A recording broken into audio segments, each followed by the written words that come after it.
Apocalipse, capítulo 19. Dai louvores ao nosso Deus, todos os seus servos, os que o temeis, os pequenos e os grandes. Versículo 5.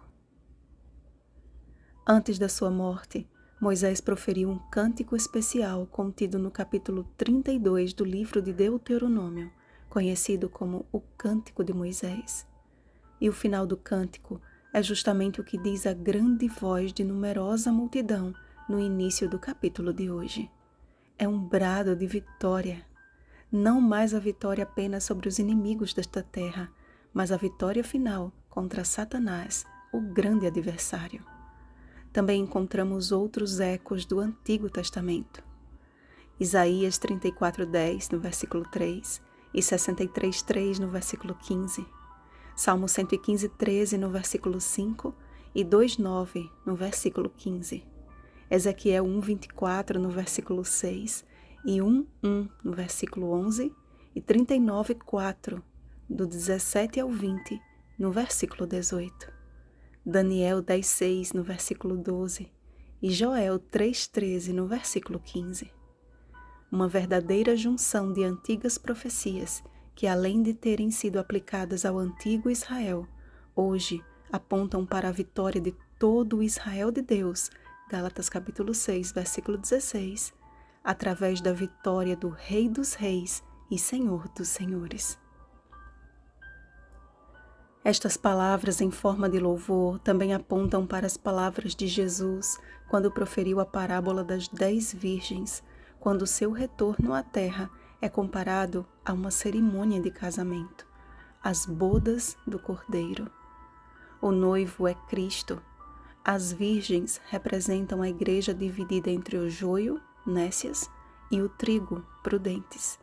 E a noiva, vestida de linho finíssimo, resplandecente e puro, é a santa cidade, Jerusalém. Apocalipse capítulo 20, versículo 10. Proferidos os cânticos e confirmadas as palavras de Jesus, o anjo que falava a João acrescentou: são estas as verdadeiras palavras de Deus. Ou seja, tudo isto é verdadeiro. Tudo o que está escrito, que os profetas já haviam pronunciado, é fato e é verdade. Não sabemos por que exatamente neste momento João se prostra a fim de adorar o anjo, mas certamente tudo aquilo lhe soou aos ouvidos como uma expressão da glória de Deus. Mas quando o anjo ordenou que ele levantasse e adorasse somente a Deus, logo após ele proferiu a seguinte declaração: pois o testemunho de Jesus é o espírito da profecia. Estamos diante da revelação de uma das características do remanescente dos últimos dias. Em Apocalipse 12:17, vimos que a Igreja de Deus possui duas características: os que guardam os mandamentos de Deus e têm o testemunho de Jesus. A guarda dos mandamentos é um ponto claro. Se amamos a Deus, guardamos todos os seus mandamentos. João capítulo 14, versículo 15, Tiago capítulo 2, versículos 10 ao 12. Mas a afirmação de que os verdadeiros adoradores são detentores do testemunho de Jesus precisava ser esclarecido. Em cada período da história de seu povo, Deus suscitou pelo menos um profeta ou profetisa a fim de orientá-los e transmitir suas palavras. Nem todos possuem livros no cânon bíblico, a exemplo de Elias, Eliseu, Micaías, dentre outros. Contudo, certamente, foram homens de Deus escolhidos para uma obra que até hoje encontra eco nos corações sinceros. As palavras finais do anjo no versículo 10 revelam que a igreja remanescente deveria ter um profeta no tempo do fim. Além de ser uma igreja profética, como vimos no capítulo 10, também deve ter e manter o espírito da profecia. Meus irmãos, assim como de tempos em tempos Deus precisava esclarecer ao seu povo a sua vontade através dos profetas, quanto mais no tempo do fim, após 2000 anos da cruz, ele precisava suscitar alguém que exaltasse a palavra de Deus como a nossa única regra de fé e prática. Observem a seguinte escala.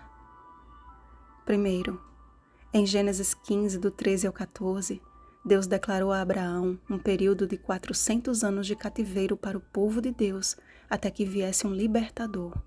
Isso aconteceu quando Israel foi escravizado pelos egípcios e libertos por Moisés após 400 anos de escravidão. Segundo, Jeremias profetizou 70 anos de cativeiro babilônico, o que ocorreu com precisão até que uma nova profecia de tempo foi dada a Daniel. Terceiro, Daniel profetizou as 70 semanas, 490 anos sobre Israel, que se cumpriu cabalmente. E nesse período, Deus suscitaria João Batista, preparando o povo para receber o Messias. Quarto, ainda em Daniel, há a profecia dos 2.300 anos, Daniel 8,14, que, como estudamos, culmina no ano de 1844. Foi neste ano, após o terrível desapontamento, releia o comentário do capítulo 10 de Apocalipse, que uma jovem de apenas 17 anos de idade, chamada Ellen Harmon, teve a sua primeira visão. Ela viu o povo do advento andando por um longo caminho até o céu. Aqueles que mantinham seus olhos fixos no Salvador continuavam firmes a jornada, mas os que olhavam para trás caíam em densas trevas. Ellen Gold Harmon, após casar-se com o jovem pastor Tiago White, passou a ser chamada Ellen Gold White. Seu ministério público tornou-se um precioso legado. Longe de intitular-se uma profetisa de Deus, esta mulher se autodenominou serva do Senhor. Apesar de suas limitações físicas e poucos anos de estudo, devido a uma pedrada que levou na face aos 9 anos de idade, Ellen teve um ministério de 70 anos e escreveu mais de 100.000 páginas sobre assuntos diversos, como educação, saúde, relacionamento, profecias, dentre outros, além de ter tido mais de 2.000 visões e sonhos. Uma de suas obras, O Desejado de Todas as Nações, foi considerada a maior biografia já escrita sobre Jesus Cristo. Seus livros não são um padrão para se estudar a Bíblia, mas em todo o tempo ela mesma deixou bem claro que a Bíblia deve ser o padrão para que seus livros sejam estudados. Com veemência, Ellen defendeu o princípio da sola escritura, assim como Moisés, Deuteronômio 4:2, como João, Apocalipse 22, do 18 ao 19, e como santos mártires que derramaram seu sangue em defesa deste princípio. Não foi sem razão que logo após o anjo declarar que nos últimos dias a Igreja de Deus seria detentora do espírito da profecia, João vislumbrou o cavaleiro vitorioso, Cristo Jesus. Da boca dele saiu uma espada afiada, a espada do Espírito, que é a palavra de Deus. Efésios capítulo 6, versículo 17, confirmando a autoridade da Bíblia. Deus suscitou um povo que, como João Batista, possui a mensagem de salvação, um convite para que todos, em todos os lugares, se arrependam e estejam prontos para o grande dia do Deus Todo-Poderoso. Apocalipse capítulo 16, versículo 14. O fato de fazermos parte de uma igreja profética não faz de nós melhores do que os outros. Antes, aumenta a nossa responsabilidade. Ellen White foi uma pessoa como você e eu, assim como foi Elias, Tiago capítulo 5, versículo 17, e os demais profetas. Se estudarmos a história, veremos que homens foram chamados antes dela para esta mesma obra, mas não a aceitaram.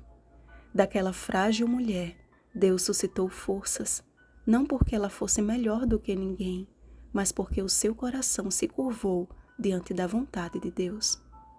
Que hoje nosso coração se encontre na mesma posição de humildade, aguardando o nosso Senhor e Salvador regressar.